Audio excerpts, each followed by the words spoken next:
இந்த அரக்கன் அழியும் காலம் வரைக்கும் நம்ம எங்க இருக்க கூடாது, எங்கேயாவது நாம ஓடி ஒளிந்திருக்க வேணுமே என்று இந்த ஆண்டவனாகிய பகவான் இவன் அழிய வரைக்கும் இங்க இருந்தா நம்மள சும்மா விட மாட்டான்.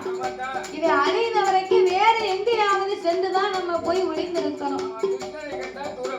நாரதர் என்னத்தையோ மூட்டி விட்டுட்டாரு பாவி, இப்ப நம்மளையே இருக்கணும்னு வாராங்க.